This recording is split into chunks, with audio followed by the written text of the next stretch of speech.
নিশ্চিতের জন্য তিনি আসলে চেষ্টা করে যাচ্ছেন এবং তিনি আসলে কান্নায় ভেঙে পড়েছেন, কারণ এখানে যে শিক্ষার্থীরা রয়েছেন সকাল থেকে এসেছেন এবং একটি পর্যায়ে গিয়ে আসলে মৃত্যুর সংবাদ যখন আসে, এক শিশু 12 বছর বয়সী, নামটি এখনো নিশ্চিত করা যায়নি হাসপাতাল কর্তৃপক্ষের পক্ষ থেকে।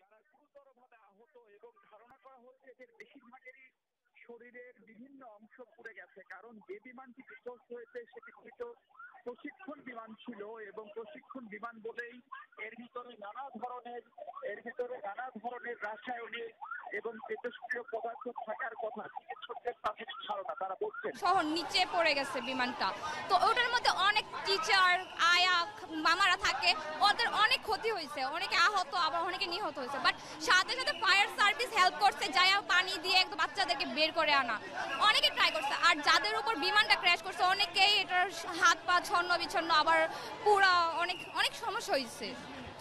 আচ্ছা, মেইনলি ওই জায়গাটা একটু বাগানের মতো করা অংশ না, বাগানের মতো, ওইখান দিয়ে একটু অন্ধকারও আছে। ওইটা মোটামুটি একটা ছোট জায়গা, ক্লাস হচ্ছে 2 থেকে 8 পর্যন্ত ওদের হচ্ছে ক্লাস হয় ওইখানে। ওই জায়গাটার সাথে আবার হোস্টেলও আছে, তাই না?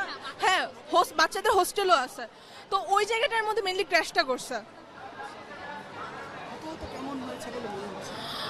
কিছুক্ষণ আগে একটা ভাইয়ের সাথে আমার কথা হয়েছিল, ওই ভাইয়াটা বলছে যে অন দ্য স্পট প্রায় 12 জনের মতো মারা গেছে। আর আমি তো বাসায় ছিলাম, ঘটনা শোনার পর দেন আমি এখানে আসছি। তো আমার বড় বোনের যেহেতু ওই ক্যাম্পাসে পড়ে, ওদের ফ্রেন্ডরা তো হোস্টেলে থাকে, ওরা ওইখান থেকে জানাইছে প্রায় 30টারও অধিক স্টুডেন্ট মারা গেছে, 30 জনের অধিকও স্টুডেন্ট মতো মারা গেছে। আরও টিচাররাও আহত হয়েছে, খালারাও আহত হয়েছে, যারা যারা ওইখানে কাজ করে, হ্যাঁ গার্জিয়ানরাও আহত হয়েছে। এই অ্যাম্বুলেন্সে করে এই অ্যাম্বুলেন্সে করে আসলে যারা এসেছেন তারা ডোনার। ছুটি হবে একটু পর সবাই ছিল এক সাইডে পড়ছিল, তো তখন সবাই আমরা নামানো শুরু করি, সিঁড়ি দিয়ে যেভাবে পারে নামানো শুরু করে। আমরা 1 নম্বর বিল্ডিং, 4 নম্বর বিল্ডিং, 5 নম্বর বিল্ডিং, 7 নম্বর বিল্ডিং, সব হয়েছে 9 থেকে 2nd ইয়ার পর্যন্ত। তারা আলহামদুলিল্লাহ মোটামুটি সবাই সুস্থ আছে। আমাদের ভবন নাম্বার 1 নম্বর বিল্ডিং, জি 8তলা ভবন। আর বিমানটা পড়ছে আপনার হলো জুনিয়র সেকশনে, ক্লাস প্লে থেকে 8 পর্যন্ত। 100 থেকে 150 মিটার হবে, খুব একটা না। ভবন 7, 8, মোট 7টা বিল্ডিং। আর জুনিয়রদের আছে 1, 2, 3, 4-5টা জুনিয়রদের আছে, 11টা, মোট 11টা বিল্ডিং। তার মধ্যে 7টা বিল্ডিং হয়েছে সিনিয়রদের, 9 থেকে 12 পর্যন্ত। আর প্লে থেকে 8 পর্যন্ত আপনার সব ছোট ছোট বিল্ডিং। ঢুকতে কয়টা বিল্ডিং আছে, 1তলা টিন শিটের। আবার একটু সামনে গেলে ক্যান্টিনের সাথে 3 থেকে 4 তলা, হ্যাঁ ওখানে জুনিয়ররা থাকে। ছুটি হবে একটু পর সবাই ছিল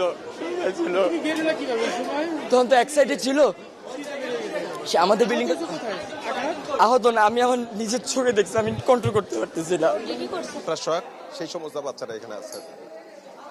বাচ্চার কথা বলা হচ্ছিল যে তাদের, আমি দেখছি ওই সময় আসলে এত রাশ, এত পেশেন্ট, এরকম কোনো ব্যবস্থাই ছিল না যে কি করব। এইটা এতটা অ্যাক্সিডেন্টাল, আমি কি কোনো আমাদের কোনো কি করবো এই একটা সিদ্ধান্ত নিতে পারতেছিলাম না।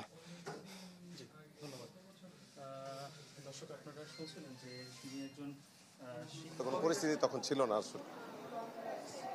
বলবো যে খুবই মর্মান্তিক একটা ঘটনা আর কি। বাঁচানো সম্ভব বলে মনে হচ্ছে, যদি প্রপার ট্রিটমেন্ট দেওয়া যায় ইনশাল্লাহ হয়তো বাঁচানো যেতে পারে। এখন বাকিটা উপরওয়ালার হাতে, এটুকুই।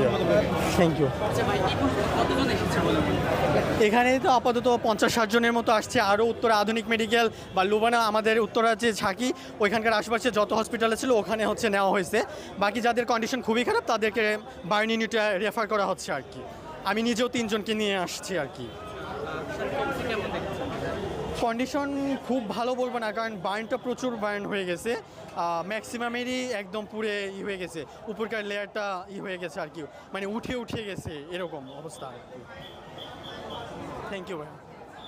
দর্শক যেমনটা দেখছেন এখানে কর্মরত চিকিৎসকরা বলছেন, দর্শক এই মুহূর্তে আরও একটি অ্যাম্বুলেন্স কিন্তু এই বার্ন ইনস্টিটিউটে পৌঁছেছে এবং এখানে যে সকল সদস্যরা রয়েছে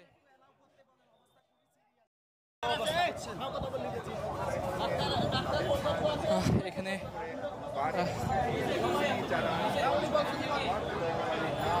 যেমনটা দেখছেন যে ওয়ার্ড বয়রা কিন্তু একদম পুরো সতর্ক অবস্থায় রয়েছেন, একদম যাতে রোগী আসার সাথে সাথে জরুরি অবস্থায় তাদেরকে কিন্তু ভিতরে নিয়ে যেতে পারে সে বিষয়টি আমরা আপনাদের দেখানোর চেষ্টা করছি।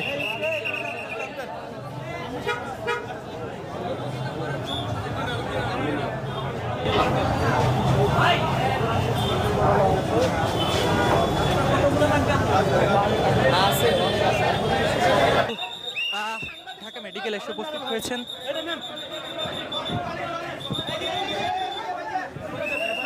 এবং এই দিক থেকে রোগী কিন্তু নামানো হচ্ছে।